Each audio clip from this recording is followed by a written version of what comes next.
Cliff, And hey, we're live finally. yay! Yeah, here we are with this week's episode where we are going to talk about states of consciousness, the map of S- consciousness. States of consciousness, the map of consciousness, Yeah. and all sorts of fun and exciting stuff. Yeah. How are you feeling today? You know, I've been better. Life seems to always be against me, and I can never catch a break. And when I do, it's just like I'm waiting for the other shoe to drop, quite frankly. You know what's so funny is that even when things are good, I'm always waiting for the other shoe to drop. I like to do it that way. Like just get it real good and then just like kind of just wait. This is going to just crumble down around me. Yeah. Well, obviously, for those who don't know me, I am absolutely making that stuff up. Sure. Because if you were to ask me on any given day, about 999 times out of 1,000, if you ask me how I'm doing, how I'm feeling, I would tell you I have never been better, and it gets better every single minute of the day. And with that, we're going to start this show. Welcome to Life, the ultimate choose-your-own adventure game with hosts Cliff Ravenscraft and Daphne Scott. Join this dynamic duo as they explore the profound concept of life as a thrilling adventure, blending ancient wisdom and modern psychology. Embrace the joy of living with presence, creativity, and playfulness. It's time to navigate the game of life together. Are you ready to play? Let the adventure begin. Yes. I am I'm ready so for the excited. adventure to begin. I am too. I always get so excited for our episodes. So we did a little introduction, but let's introduce it formally. So we're going to be talking about, I called it states of consciousness, which I'll get to. We are going to be talking about, however, and this was based on a lovely request you had in our last episode to talk about the map of consciousness, which was written about by David Hawkins. Now, this was a book you've read. I read this book and also his other book, Power versus Force. I forget how many, I mean, many, many, many years ago.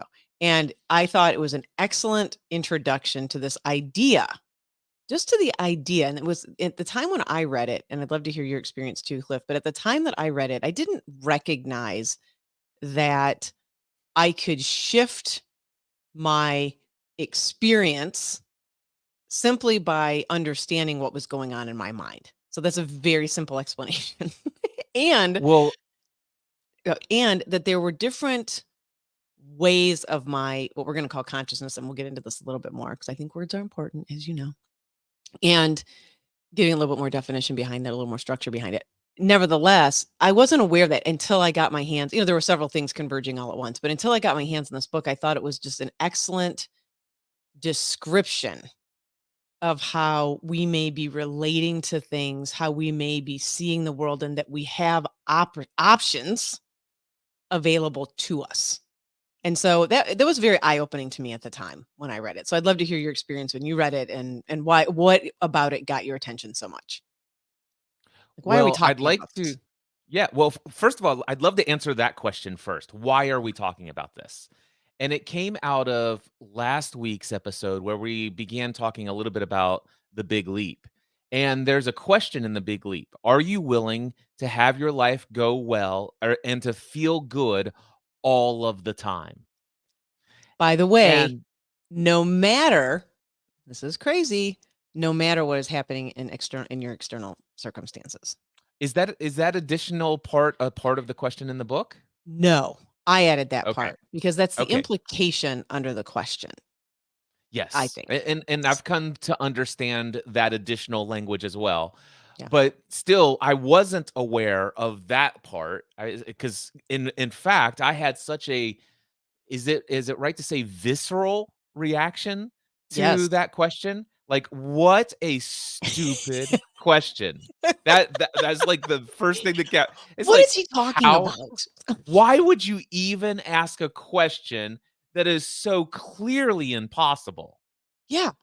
And like, Because in my mind, I'm like, there's no way. It's like things happen in life, and some things seem to be out of our control. And yeah. as a result of that, Obviously, my feeling good is determined by what's going on in my world around me, and that Yes. being outside of my control, certainly I am not willing to even suggest that I even attempt to feel good all the time. What I can't even, why even ask such a stupid question? That those are some of the they very unconscious beliefs that came to the conscious surface of my mind as Yeah. I Well, heard that question the first time.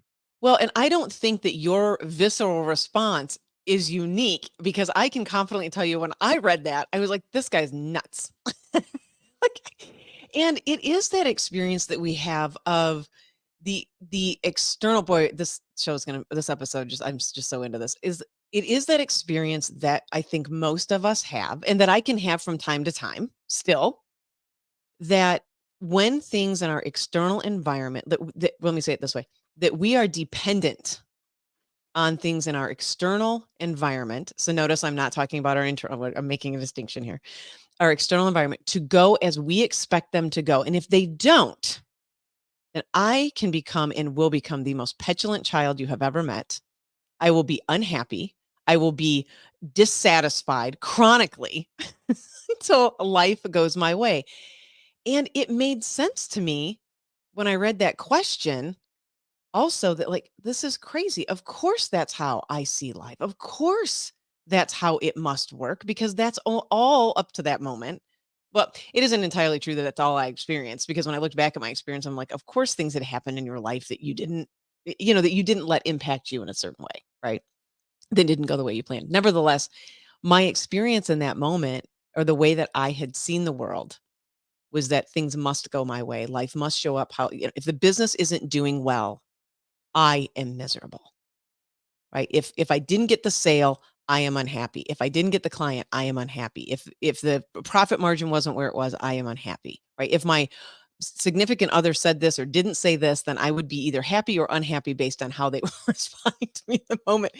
And so, that had been my experience of life up until that moment. So I think that reaction is very real. I think it's very, yeah, I don't think it's unique. And I think it takes a minute to sort of go, well, let me question that just a second. Let me find out. Yeah. Yeah. And that's what I did. I stopped reading the book right then and there, and I went down some rabbit trails in my mind, Hmm. evaluating, pondering, and all this other stuff. And then I recognized something. I made this mental image in my mind suggesting that somehow he's suggesting that this is what I ought to be experiencing. And I went back and I looked at the question again, and I realized that it asks, would you be willing, if it were Yeah. possible, Yes. would you be willing for your life to go well and feel good all the time? And And that's a that was very the different actual question. question, and it is a completely different question, and Yeah. it's ironic that I did not pick up that that was the actual question. Yeah. It's just, are you experiencing this? And if so, why not? What's wrong? It's like, but then all of a sudden it's like, well, gosh, if it were possible, so let's take out my resistance to the idea that it would be Sure. possible and say, okay, if it were possible, would I be willing to feel good all the time, or to have my life go well all of the time and feel good? And I was shocked to find out that I was resistant to saying yes. Yeah.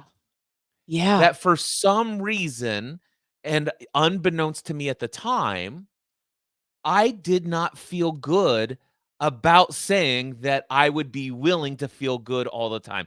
And it brought up for me then all sorts of beliefs about my own unworthiness. And Yeah. it wouldn't be right for me to feel good and to have my life go well when there are so many other people who are experiencing things. It just Do you it know what brought up mine was? so much within mine. Yeah. Do you know what mine was? My resistance was that I would be crazy. Like, that I would be seen as crazy, and therefore be kicked out of the community, be kicked out of kicked out of the cave, so to speak, right? Yeah, I had a very similar experience of just seeing the resistance to that, right? Because it's a willing, that word is so important to, would you even be willing? And there's another word, I don't think this is in his original question, But there's another word too. Would you even be willing to allow this to be a possibility?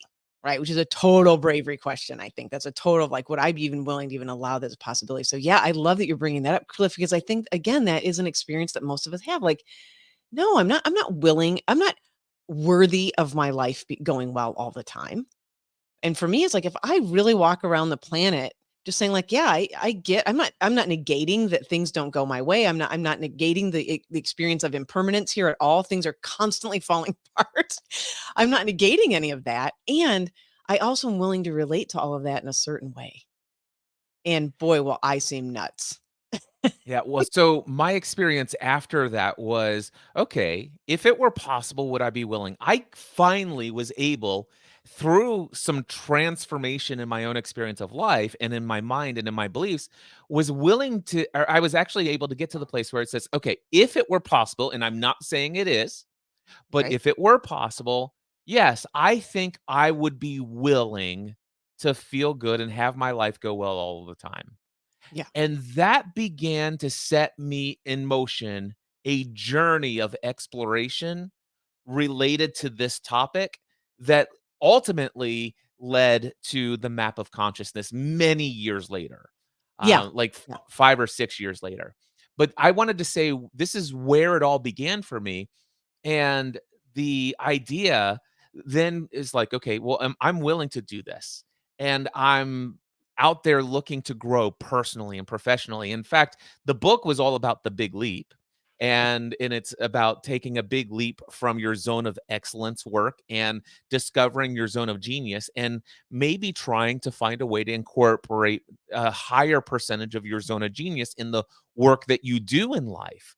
And Yeah. I'm like, well, gosh, this is what I want. I want to make a transition from this, which was podcast technical consulting, into this over here, mindset and helping encourage people and helping people experience less suffering in life. And as I began to make the big leap, all of a sudden I was like, okay, I'd like to host big conferences. I'd like to make a living encouraging people, but I don't know anybody like that. And then my friend Ray Edwards says, "Well, you sure you don't know anybody like that?" I said, "Okay, well, I don't know anybody personally. I think the biggest name that comes to mind is Tony Robbins, but I really have never followed any of his stuff." Yeah. And he says, "Well, why don't you follow some of his stuff? Why don't you go to one of his conferences?" Because I'm And I'm not like, willing to have my life go great all the time. I'm like, "That's a great idea." So I signed up for one of his UPW, Unleash the Power Within conferences, took my wife Stephanie, we walked on fire, which is an amazing experience. But anyway, Totally. before that, I purchased Creating Lasting Change, a 10-day audio program. And would you believe that on day 1 of this 10-day program, he says, "In this program, I'm going to teach you how you can control your emotional state moment to moment at any time. I'm going to share you the triad, 3 strategies that will help you control your emotional state in any given moment, guaranteed." And I'm like, okay. And so he taught it, and I learned Okay. about physiology, focus, and assigning of meaning or language. Yeah. And sure enough, all of a sudden, here I am with many different experiences of life where I am experiencing an emotional state that is less than desirable for me. And by shifting my physiology, my focus for moment, getting into a better feeling place, and then bringing my focus back to what the original stimuli for the negative emotion was, and then changing the meaning of how I relate to it Yeah. and reframing it. And I'm like, sure enough, wow, I actually do have the ability to feel well in spite of this. Isn't that This crazy? is crazy. It's crazy. Well, and do you see the benefit of that question too? And we'll get into more of David Hawkins stuff here in a second. But the benefit of that question, like when you talk about moving into your zone of genius, you're going to have a different experience of how you relate like to your work because you're going to be working in such a way that you're loving what we'll say doing, you're loving how you're being in the world. But if you're not willing, and I think this is where his question is so genius. Now I don't want to get into we should just do another episode on the big leap, the book. But if you're not willing to experience your life that way, and we often don't catch this, if you're not willing to experience your life in a certain way, then you will unconsciously create situations so that you can't. It becomes sort of I think people are familiar with like the self-fulfilling prophecy idea, right? And it's not that we do this perfectly all the time. I'm not saying that that's the whole point. Nevertheless, when we're willing to experience it, we catch ourselves. So, what I hear, Cliff, is you had this question posed to you. You were even willing to experiment. Well, okay, maybe. I'm not saying this is possible, but let me see, which also I love about you. There's just that curiosity of just let me just see, right? Seems reasonable. Let me try it out. And then you have this experience, like a true embodied experience of like, oh wow, when I really try this on and give this a shot, like this does change how I'm relating to life. And And I so also want to point I want to point out also the fact that I was willing to say, if this were possible, I would be willing. yeah. And just weeks later, a 3-step process of exactly how to do what I said I would be willing to do if it were possible came to me. Yes, and by the way, this is again, let's asterisk that because I think this is the other thing too is often people get very hung up in, yeah, but how? How? How am I going to do it? How am I going to do it? And instead of starting with, I'm willing to even I don't know how. I really don't know how I'm going to do this. Like I'll take reasonable actions that seem to make sense towards my goal or towards whatever it is I'm wanting to experience. I'll do reasonable things. However, at the end of the day, I don't really know how. And then when you just get aligned and get committed, right? You were willing, which was a form of your commitment level at the time, then it showed up and you were able to see it. I just wonder, imagine if you weren't willing and you went ahead and you went to the conference anyway, we'll just say. But you weren't really committed. You weren't really willing. That may have skipped right over you. Well, here's the interesting thing. If I weren't willing, I wouldn't have gone to the conference. Well, probably, right. If I weren't willing, I would have never had the courage to dream further and investigate any other options other than my podcast consulting work. If I Yeah. weren't willing, I'd still be where I was. Well, probably. But people do often take actions even though there's not willingness there, right? Like that's what I'm kind of pointing to. Like you could have Yes. still Okay. Yeah. you could have gone there. And I think this is really important when we talk about these states of consciousness, map of consciousness. This is important because we cannot be fully committed or fully willing to experience something different and still be taking these actions that look reasonable. I like to say it that way, look reasonable. And yet we don't get really the juice, so to speak. And we have to check ourselves and say like, okay, where am I still closed to this experience? Where am I still really fighting for my I like to say fighting for my limiting beliefs. Right? And where am I still experiencing more of that instead of looking deeper to go, well, am I really, I'm here. I could imagine you're not really willing. You sign up for the conference anyway because you're like, okay, I'll just go. I'll kind of see what this is about, but I'm really not expecting a whole lot. I mean, I've read a lot of this stuff before, and it becomes that sort of consciousness level. Yes, and I do wanna say this, this wasn't my experience, but Yeah, I definitely understand what you're saying. There might be yeah, somebody who, let's just say, and I don't like to deal with hypothetical terms, but what I'm going to do is using the same experience of what we just talked about, hmm I'm going to share very real felt experiences of my life, but I'm just gonna transfer the experience metaphorically to this scenario. sure, So I've metaphorically, genuinely experienced this in the past. So here's what I'm getting at, and what you were asking. So maybe somebody says, "Hey, Cliff, I'm buying you tickets to go to this conference. I really believe it's going to change your life. You've been talking about your dream of doing something beyond podcast consulting. I really think this is going to help you, but I'm not willing to feel good. I don't feel worthy of doing these things. Somebody else buys me the ticket. I decide to go and stuff like that. And then during UPW, and by the way, at UPW, he also talks about the triad. yeah, And but here's the scenario, and this is how it would have played out in my previous level of consciousness. When he got to the triad, something would have been said, or I would have been triggered in a resistant way to how he expressed something that would have conflicted with a deeply held, maybe faith-based belief inside of me. And in the moment, I'm literally processing. I totally disagree. Wow, should I even be here? He seems a little too in it new age for me. And my mind is literally churning on judgment and Yeah. criticism and maybe condemnation. All the while, the triad of how to control your emotional state is being mentioned. And I'm sitting there physically present, but not hearing that part of the teaching. Yeah, and by the way, you were describing. I was trying to think of. I love your call to just not stay in hypotheticals. I was thinking of trying to think of an experience I've had, but even to a point where have you ever read something or you've heard something or you've listened? Let's say you've listened to a podcast or something, and then you go back and you listen to it, and you're like, I didn't remember. How did I miss that? How did I not hear Daphne, that person how say many that before? how many times have you heard me mention in all the years we've worked together? How many times have you heard me mention creating lasting change, the 10-day audio program from Tony Robbins? No less than 50. Exactly. I have listened to every minute of that 10-day program more than 30 times. Yeah. And just the other day driving to the gym, I was listening to day 7 of 10 Okay. and I clicked play right where I had left off a couple months earlier.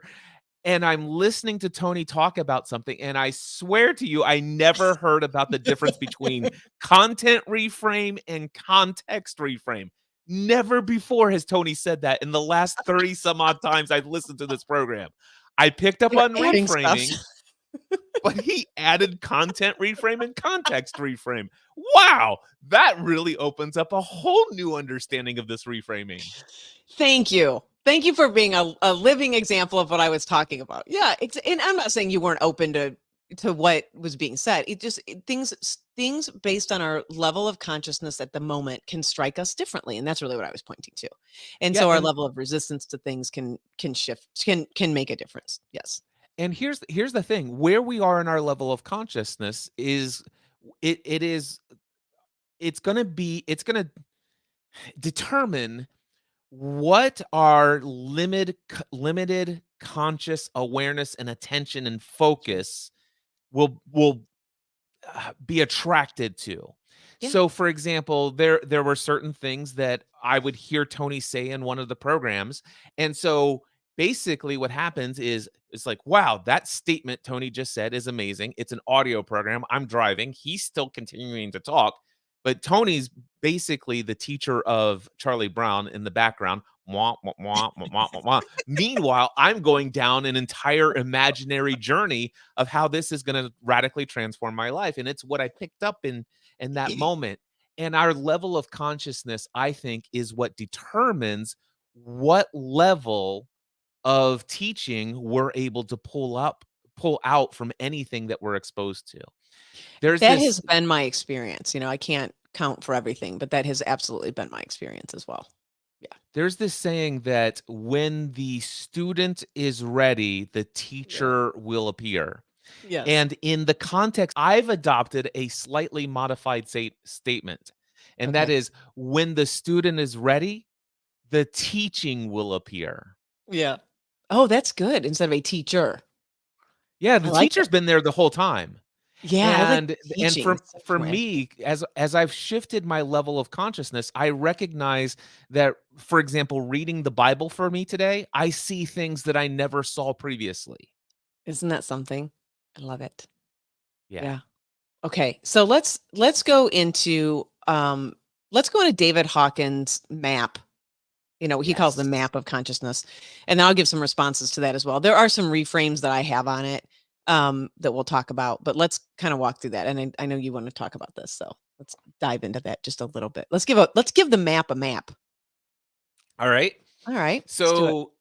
So which map are you most familiar with? Because there's a lot of these different maps that are shown, but Yes. the one that I am most drawn to, and I think it comes from Dr. Hawkins, and it's the image of a pyramid Yes. pointing down. So it's a Right. triangle with with the smallest point at the bottom, and then it expands upwards.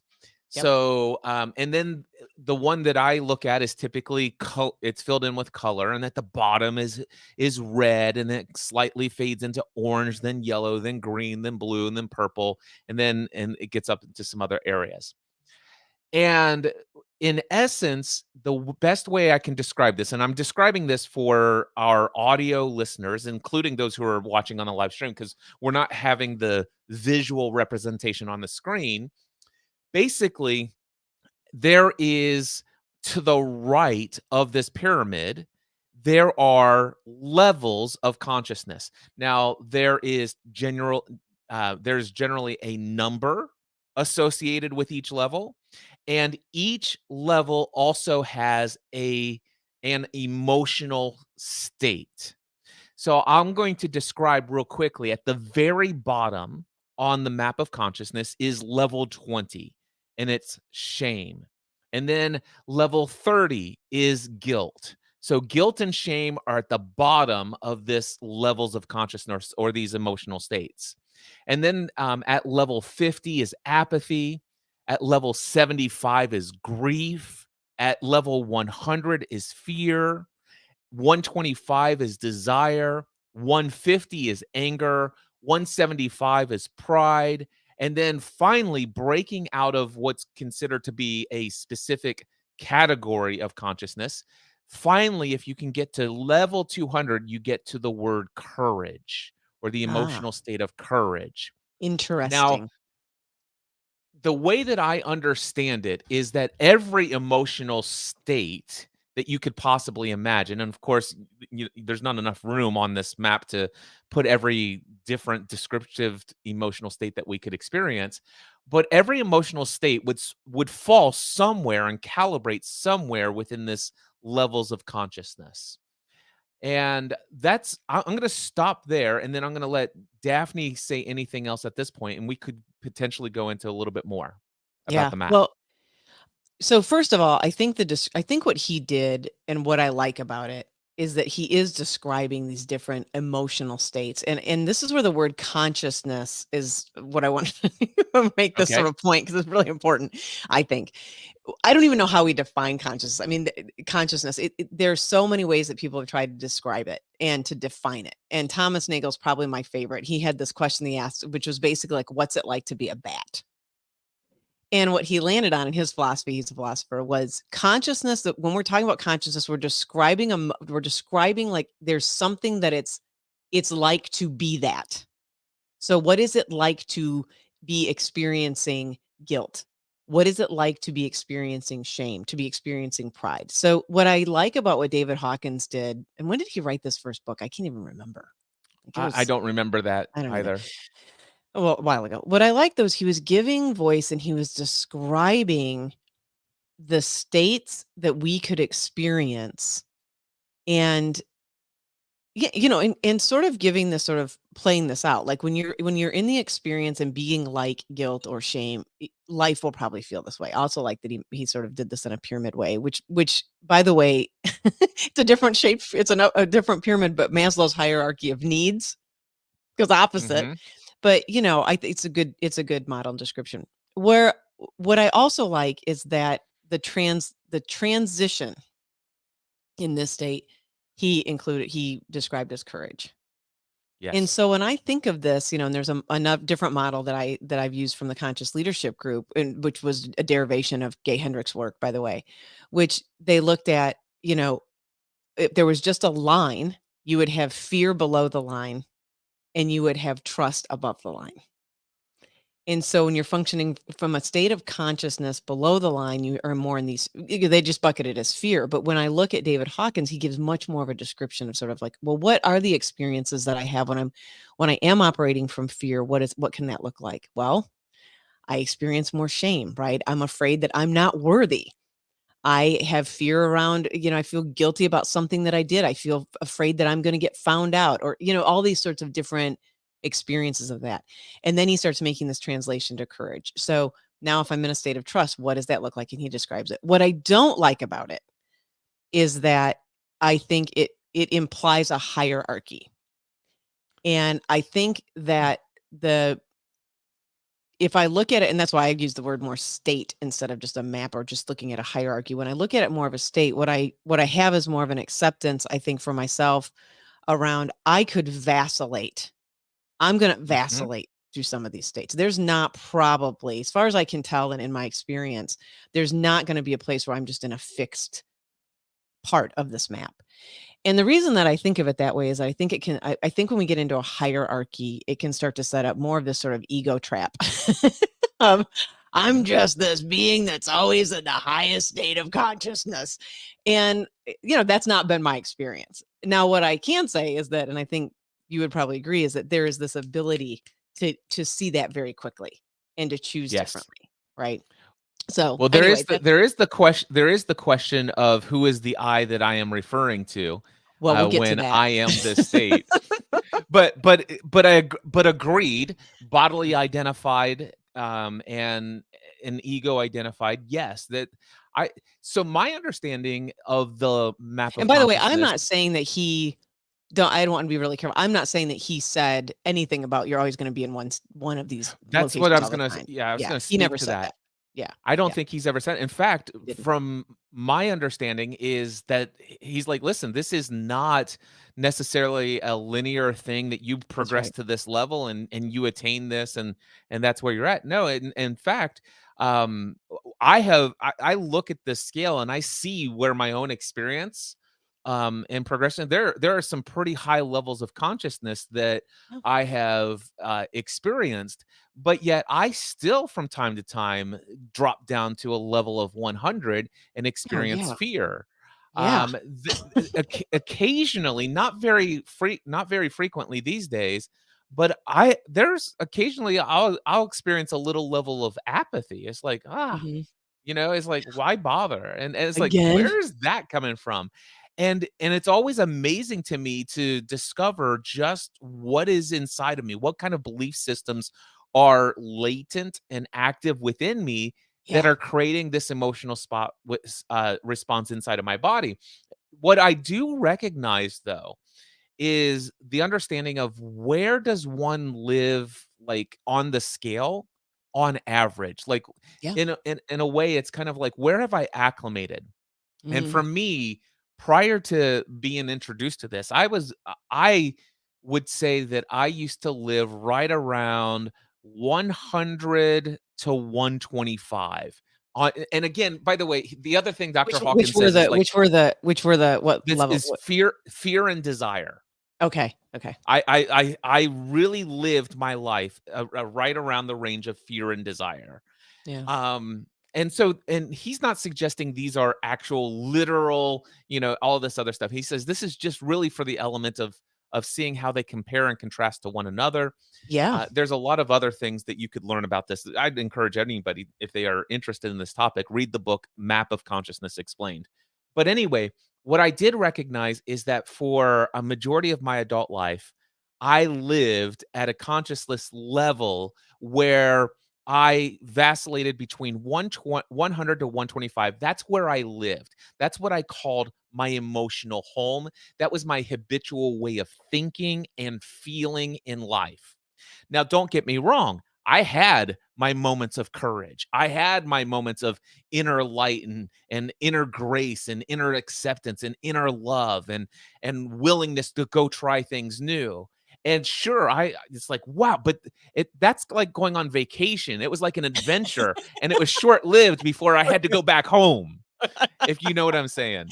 totally, totally. I mean, that's my experience. Like, and I think this is also, I love how we're blending the map of consciousness, the big leap together. By the way, but that is sort of some of that experience. I was joking at the top of the show, the upper limit experience, right? I can only my pattern was similar yet different, in that I could only let life get so good before I had to do something to bring it back down. I had to get angry about something. I had to find some injustice to be, upset about. And so I would do that to bring myself back down. That was me going back to my home. Right? Yeah. Yeah.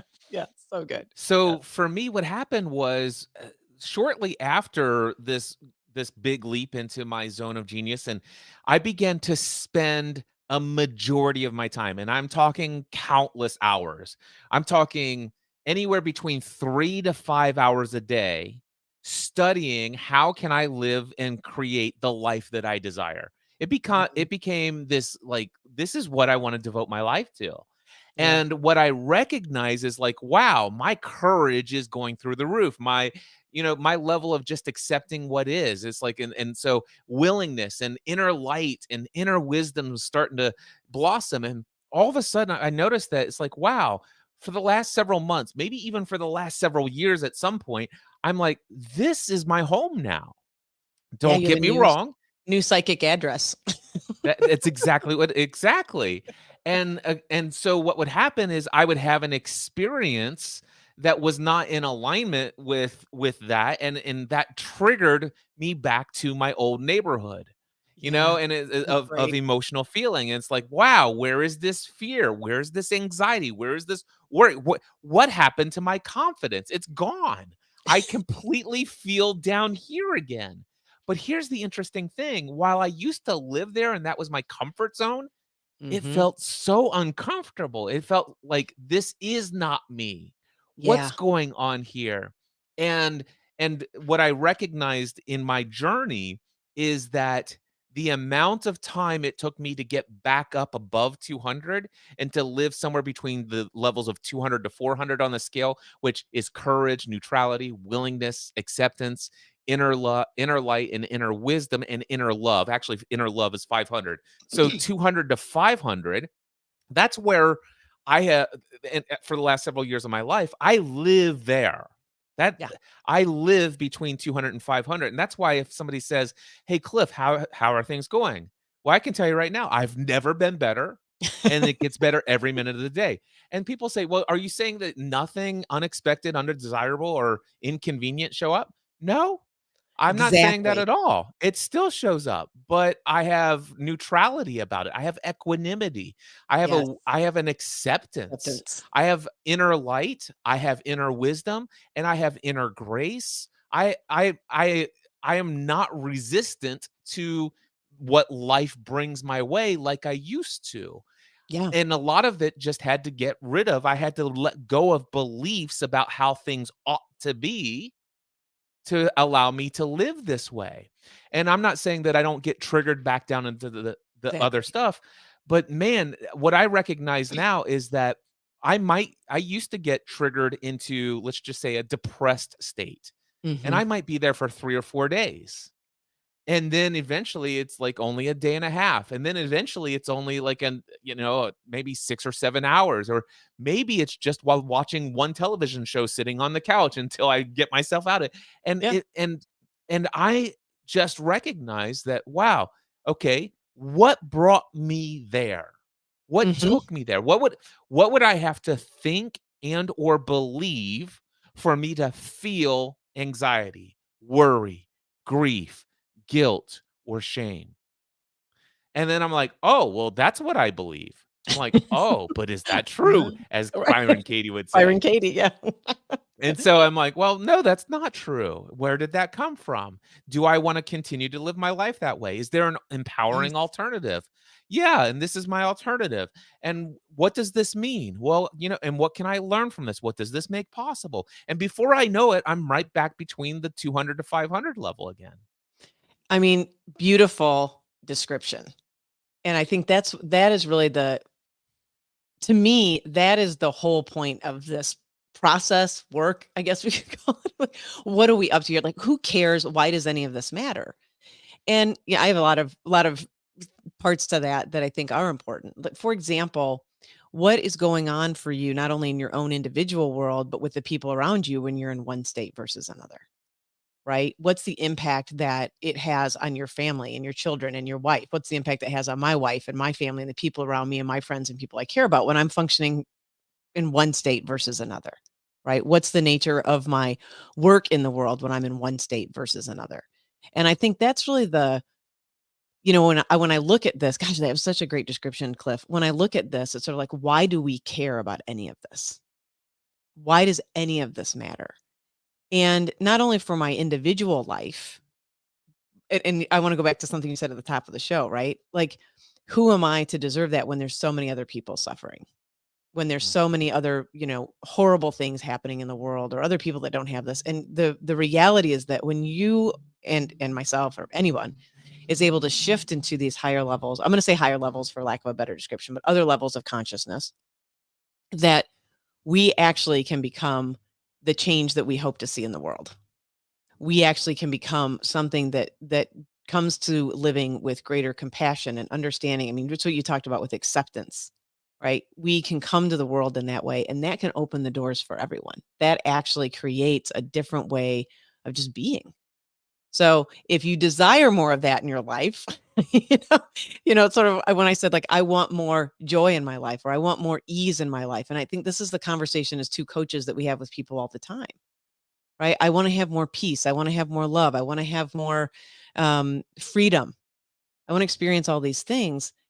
Be that then. Be that which you want to experience in the world, because that will not only bring it forth for you, it actually starts to bring it forth in everybody else. So I think that's more of I'm getting sort of like, why do we even care about any of this? Yeah. And yeah. And I think that's really where I start to land in my own experience of going through these. I know what it was like when I would walk around as a very dissatisfied, angry, frustrated person. Um, I bet I was just a peach to be with. First of all, just a delight. There was that, but also, not only was I making myself, and I was making myself, quote, unhappy, I also just was functioning in the world in a way that really wasn't that helpful to anybody else either. Right. And I had these glimmers and these moments of those. I can remember being, when I was still a physical therapist, being in the clinic and working with people every day who were in pain, people that were coming in with their own, you know, uh, banquet of issues. And boy, when I was in a state of not in a great emotional state, not in a great consciousness state, I was not of the greatest benefit to other people. Wasn't able to do my job as well. I couldn't hear as well. I couldn't listen to people, right, for what was really going on and what was really needed. So once I was able to make those shifts in my consciousness, once you mentioned your depressed state, and I can have that pattern as well. It's fascinating to me. Now I'm in a place when that arises, I find it fascinating. Yeah, it is like, "Oh, where's that?" I Yeah, I'm like, literally sit in wow. this, what I call the seat of awareness, and I'm like, Yeah. "Huh, Yes. wow, what Yeah. caused that to happen?" Yeah, and it's just fascinating to me that these, it's to me, it's sort of like being on this beautiful ride. Like, I'm like, wow, this just came out of sort of seemingly nowhere. And then I do the same thing you do. I'm like, that's interesting. I don't fight it. I don't get into a battle with it. I'm just curious about it. Like, what is this experience? And sometimes I notice I even enjoy it. I'm like, oh man, I'm just gonna sit here and let myself just feel this all the way through. Like, what does this Yeah, really feel like? Whereas before, well, first of all, I don't think I would even notice it. I would just walk around in it. It's kind of yeah, back to our conversation on water. I wasn't even aware what was happening. And then getting aware with it. And I had a path of sort of wanting to, and I think this is another point that in your description was so good. There was a point of wanting to fight those things, but then I got to a point of acceptance when these states would arise. And when I would drift into those lower states, when I would get triggered by something that would bring me into those lower states. And that was even that is even, and still to this day, is an interesting experience for me. When I get triggered by something and I still have this layer of seeing it and accepting it and yeah. being with it in that moment.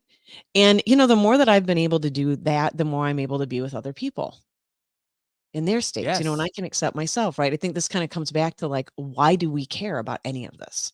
Why does it matter? There's another book that I refer to all the time, and it's called The Four Agreements. Yeah. And one of my favorite things is do not judge. Don't judge others. Don't condemn others. Just literally just come to this place where you understand that everyone, like yourself, is doing the best you can with what you have to work with. Yes. And if you could just come to that place of not judging others, not taking things personally when somebody does something, it's like, wow, this really does change my experience of life. So for me, when I think about when I'm at a higher level of consciousness, and I don't know if we want to go too woo woo into the energetic frequencies of Mhm. energies, but the fact is that our emotions are energy in motion, and and it is energy that we radiate, if you Yeah. will. I can tell you right now, there's been a number of times I can be in a room by myself, and then somebody walks in who's in an angry, mad, I'm like, I am in a infuriated state. And I do not even have to actually be turned around and see their face or their bodily motion.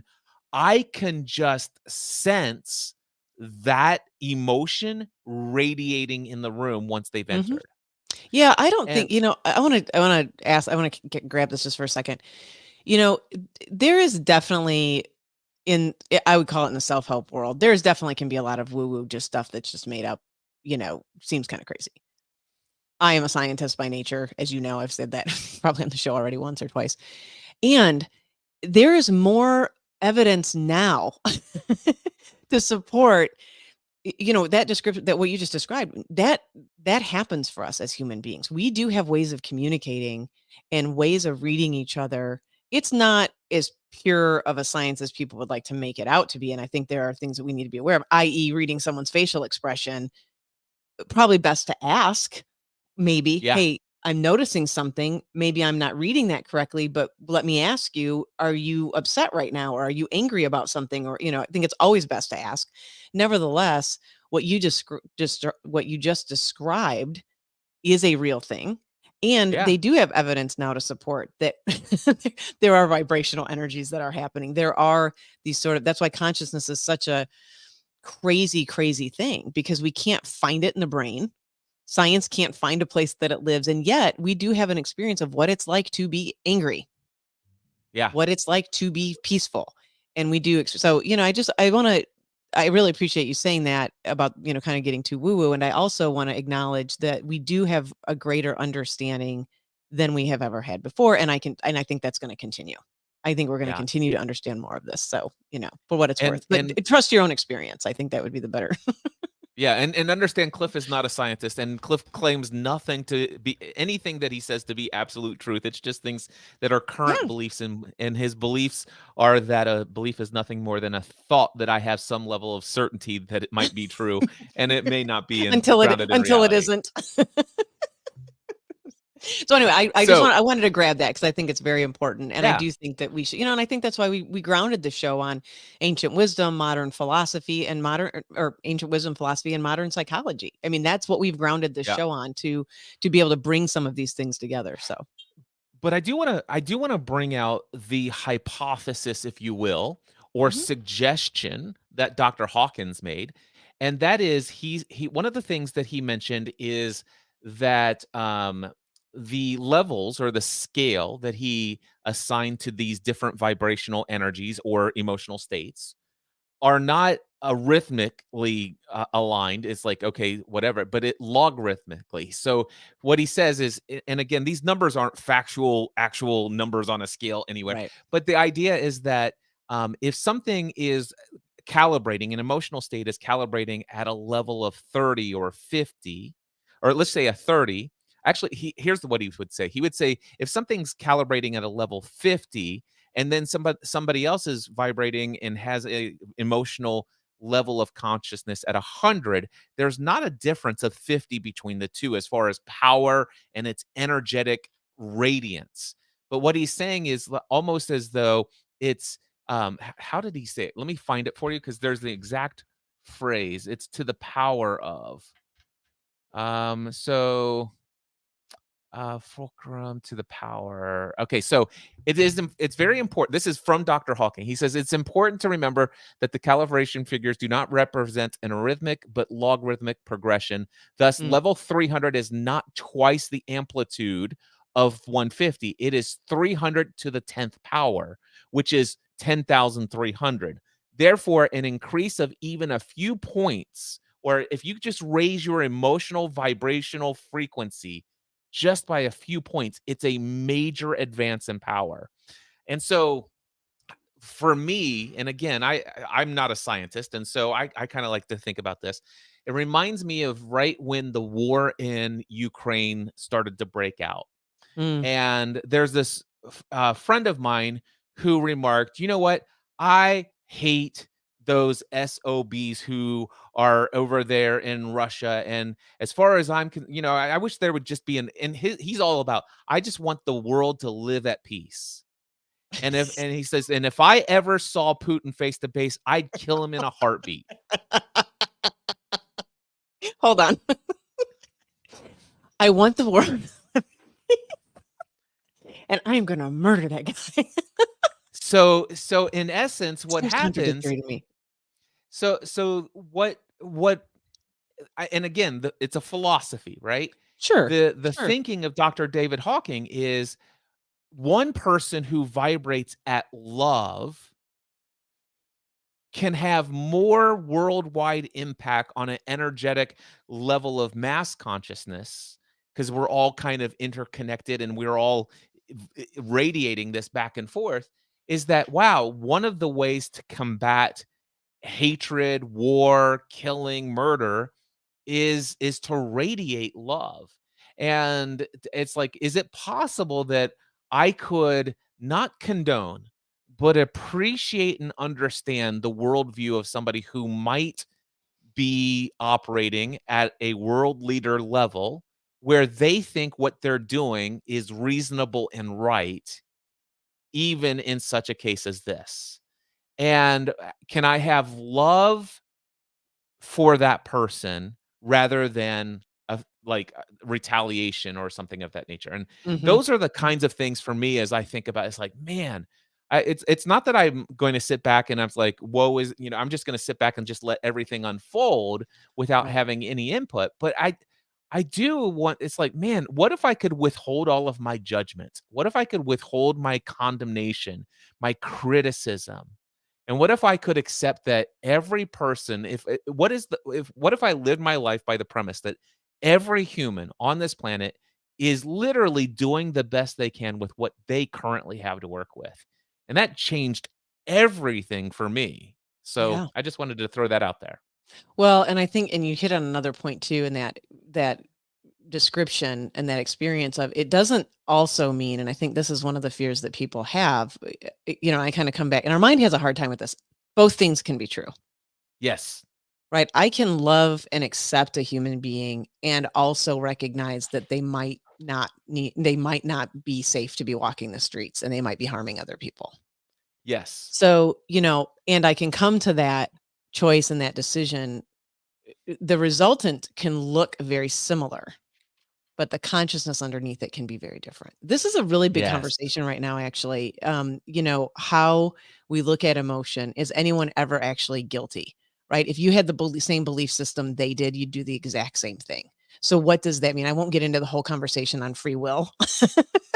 But this has a lot of implications in our world to come to a level of understanding. And I think, Cliff, what you're describing is, I don't have to go into a consciousness or a state of hate to have a boundary. Yes. I don't have to go into a state of becoming that which I despise, which is what you were sort of describing in that example, to come to a choice of it would be my preference that we not blow each other up. Right? Yeah. It would really be my preference. If I could have my preference, that would probably be it. So, and I don't have to go into to those states to be able to do that. I actually can be in deep love and deep acceptance and the deepest understanding I can find. When have I created? I love to ask myself this: when have I created war within myself? Mm.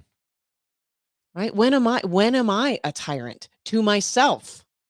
When am I a tyrant to the people in my life? When am I a dictator? When am I all of these things, right? I can see those play out in my own life. So if I can come to some level of acceptance and understanding and love and vibrate from there, it also can mean yes. And you mentioned I did improv. This is one of my greatest greatest lessons before we were talking before the show. One of my greatest things I ever learned in improv was the skill of yes and. Yes. And both things can be true. Right. So Yeah. bring that to the table. So yeah, I think that's another great description of sort of that experience of what is it like for me to be in that state, and what does that do to myself and the people around me. So David Hawkins' work, I think, is great. He, in bringing this forth, the part about the energies and that, so, I don't know about all that. I think that's where a little bit of that work falls off for me, but it's neither here nor there, I think, because I think the experience I had when I first read that was just even getting a glimpse of, like, oh, these, like, oh, guilt and shame are this. Yeah, I have experienced that. And what does Yeah. that feel like? And you've said this a couple times too. I want to grab this because this can be like a very heady conversation, but really our experience with our body and being connected to our bodies really matters. You said Yep. emotions are energy, and they are, right? So I think that's the other thing that I liked about some of his writing and some of his work early on, and other people's writing, Tony Robbins too. I mean, a lot of these folks started to bring a lot more about the body into this work and how Yeah. we relate to our experience of our body, which is invaluable. It's invaluable. It There are times in just sitting and pondering, self-reflection, I swear I'm at the place where I can literally feel cortisol as a chemical in my bloodstream. It's Isn't like that at something? that visceral level is like, wow. Yeah. It's like, oh, okay, it's right about here, and I feel it spreading. It's like, what's causing that? Yeah. Well, if I had to get to an action, I think that's an action for everyone is to pay attention to your bodily experience. Not just the thoughts in your head are so important too to notice, but also when we can come back to the body, it can be very grounding. And to be able to get into that experience before the mind can take over, and it's so fast. The mind is just so quick. But before that can even happen, getting into our bodies. I mean, what you just described, like I know what it feels like when the anger is coming or the joy is coming or the love or all of these sorts of emotional experiences, and getting in touch with that can be so life-giving to us. And it can become, believe it or not, quite enjoyable to Yep. just notice the tingling in your hands, right? And it can be very Yes. grounding. So yeah, we were to get back to I do want to say this. One, and I think you've already touched on it, is when you find yourself in, let's just call it a lower, is phrased Huh. as a lower emotional state. The first thing is I would not necessarily call those bad. Yeah, I In agree. fact, many of them are incredibly powerful. I like to say the check engine lights Yes. on the dashboard of our life, and it alerts us to things that are there and maybe are not running according to manufacturer specs. So allow that to be what it is, and that negative emotional state is nothing more than the light illuminating to say Yeah. this is here, this is going on. And if you could actually allow yourself to feel whatever emotional state that is without judgment, and then here's a question I would give to anybody if they're ready to start doing, what do you call that? Self reflection, self Mhm. inspection, or whatever. And it would be this: what would I have to think and or believe to feel this way? Yeah. I love that question. It's a great question. I add to it like what is my recipe for feeling this way? Yeah. Yeah. And I think the thinking and believing is really great. I think that as we've talked about many times is really the root. It's the foundation. I think Yeah. for building your house of joy or your house of shame and guilt or whatever it is, whatever the houses you're building. So I want to come back to a couple other things, Cliff, that you said. And one of them you sort of described, and I think this is where these states are so important. And I think this is where when I was questioning, was it possible? Right? Was I willing and was it possible to feel good all the time? You described this being like your home where you spent most of, we'll say time, where you spent most of your time, most of your energy was in one place, but it wasn't there all the time.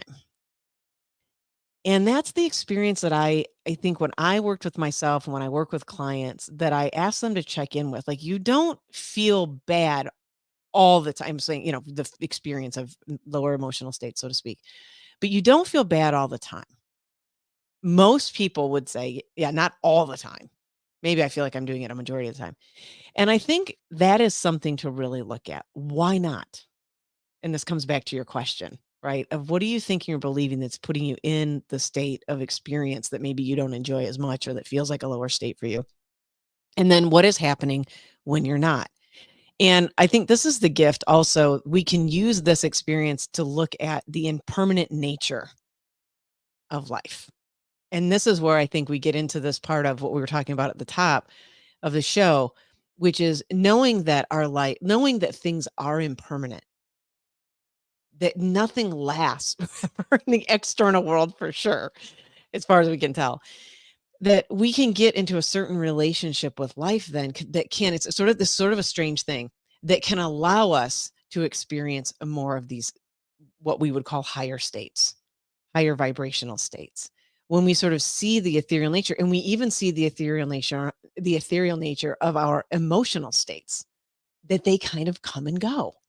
They Yep. come and go. Therefore, why get hung up on all of the coming and going, and just recognize what the foundation can be underneath it, and have the acceptance part of it. So I like to link those two things together. I think that the impermanence of our experience, the impermanence of living, and then that comes back to a word you used earlier, which was equanimity.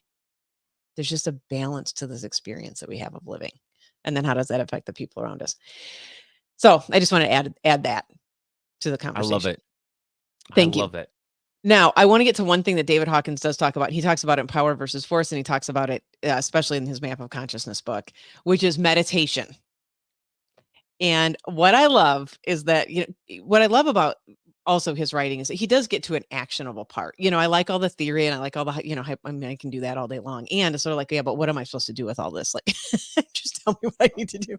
And so he talks about meditation. And I think this is now when you talk, again, that was really woo-woo back in the day, the idea. I mean, I can remember I took my first meditation class when I was 30. There was no one was talking about this like 20 years ago. There's certain groups, so small groups of people that would talk about it. And I've been a long time meditator now ever since, or pretty regularly. And I think that's where we can get the gift. I think there are two things that we learned through that process. And I would encourage anyone who wants to know how to do this to reach out, or there are great apps that I wanted to recommend. And it does two things. One, we can learn the skill of focus. So we can learn to put our attention on something and keep it there, which is really helpful. More so, we can also get an experience of, and we use the breath as sort of a way to get into it, but we can start to notice the things that are arising moment by moment, what you were talking about. Like, I'm almost to a point where I can feel the cortisol in my body. And, you've gotten a certain level of awareness, a certain level of depth to your ability to notice these things. And that's what meditation can help us. I think, it definitely can create states of relaxation and the like, but more so, which is fine. More so, though, I think it can let us really develop that ability to notice what's happening, to notice what thoughts are arising, to notice what sensations are here, to notice the sounds and the sights and even with our eyes closed, the lights, sort of showing up behind our eyelids. So we can develop more of that skill. And I think when you talk to Cliff about sort of the self-awareness or, self-inquiry, self-recognition, whatever it is that we're doing, introspection, if we can cultivate and develop our sense of awareness in that way, I think it's really invaluable. And then they've shown all the, neurological things that can happen that can be really helpful to us along the way too. But it just helps develop a different level of attention. And that I think is really, everything to be able to shift our state. Yeah. Well, So, that would definitely, meditation would be a whole other topic we could definitely go into. It's Ye one of my favorites as well. yeah, It, I think we should do it.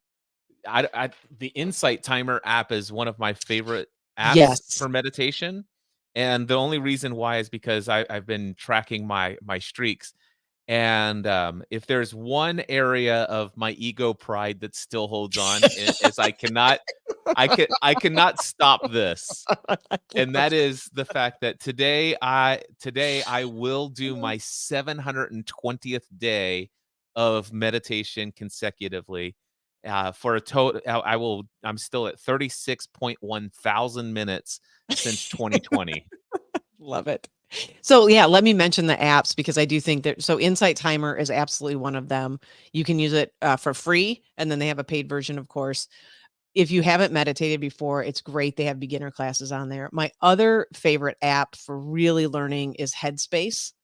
And that again also has free sessions. And then the third is the Waking Up app with Sam Harris. And he has lovely talks, just endless numbers of talks, also has his approach to meditation on there. So there's some really good applications that people can utilize to learn and to get a process in place, and to, guided, non-guided, all that stuff that's just really helpful. So Can I know we're not talking meditation, we're getting ready to wrap here, but since we're introducing this at the end, if anybody goes and downloads an app, I'd love to give you at least a few tips and pointers that has been helpful to me personally, and I give to a lot of people who are being introduced to this. Number one, don't buy anybody's one definition of what meditation is or what it should Yeah. be. Yeah. I've Agreed. come to believe there's probably at least maybe 30, 40, maybe even 100 or more different versions of meditation, Yes. variations, and they're all valuable in and of their own. So if you get somebody that says, listen, you should get to the place where you have no thought at all, transcendental meditation, you know, it, don't let anybody try to persuade you that you're doing meditation wrong. If you could literally sit here and listen to this entire sentence that I'm saying right now from the beginning without end and thinking about what I'm saying right now, you are literally in a state of meditation, which Hmm. means that you're literally focused on what Cliff is saying in the moment. So if you caught that entire sentence, you have just meditated on what Cliff was saying. It's a good. Yeah. Well, thank you so much for saying that. Yes, there are 1,000 skillful means and thousands different. I mean, I was trained in. You mentioned TM, transcendental meditation. It's sort of a amalgam of sort of a mantra meditation. I mean, there's all different forms. You can do meditation with your walking. I think what you're really getting at, Cliff, is life as a meditation, Yeah. And I'm right? getting and I'm getting at the fact And that whatever you do, don't ever, because this is what I really see a lot of people struggle with. I tried meditation and it just doesn't work for me. I don't have the ability. yeah. And I would just encourage anyone who feels that way to maybe write down, what is it that I believe meditation is, and have Hmm. a conversation with somebody like myself or somebody who's into meditation, and evaluate, is what my expectations of meditation ought to be. Am I somehow, because I really do believe anybody who is resistant to meditation is really missing something that could be incredibly beneficial if they are struggling with lower levels of consciousness, of fear, guilt, shame, and all that other stuff. I believe that meditation in any form can help Yes. elevate your level of consciousness. I do too. And I would agree with you. I mean, I think people could reach out to either of us to walk them through the meditation process. And I think that's we would advocate for that. I would advocate for that. And I think you're right. I think there is a missing out in that regard. I think of it as just sort of anything else that I would do to take care of myself. Like you went to the Yeah. gym, I did my workout, I do my meditation, you're doing your meditation. Why wouldn't you do it? And I think that's helpful. And I also understand why people struggle with it. To your point, I think there are a lot of misunderstandings about what it is. And unfortunately, by the way, in the West, we've been exposed to one particular type of meditation, which comes from Vipassana. And, there are many more forms. You mentioned the I earlier. What is this I that's even having the experience? There's also forms of meditation where you're just really looking at, like, well, who is the I? Like, what is noticing this thought? And so there are a lot of different forms of meditation in that way. And I think it's beneficial for people to experiment and find out what works. Find Yeah. out. I mean, no one can tell you what's going to work for you. Yeah, in that regard. Well, anything else we want to say on that topic? Oh gosh, we could go on forever, but I figure since we're well over an hour, we'll let people go about their daily routine and tune in next week to see what we have next. Yeah, to see what's coming up next. Well, thanks for being with us. Please please know that you can reach out to us at cliffravenscraft.com, daphne-scott.com, and you can leave us a message if you go to chooseyournadventurepodcast.com. You can find us there as well. And then we have I'll put the link to leave us a voice message at SpeakPipe. So I'll put that Yes, in and the it should be show in your notes. show notes. It So will be if in you're your if show notes. in your app right now, there should be a little written blurb along with this episode. Click that link. We want to hear from you. We do want to hear from you. Ask us any questions. And if there's a topic you'd like us to discuss on the show, we would be more than willing to do it. So let us know that as well. Or at least entertain the idea of doing it. Yeah. I don't know, Daphne. I'm not committing to talk about anything and everything. He's Somebody like, I don't know about that. So let's talk about the what is it Cartoons. called? World Cup of soccer. We I'm not could, going. but we would put it through the lens of consciousness. All right. Thanks for being with us. We're going to wrap it up. See ya. See ya.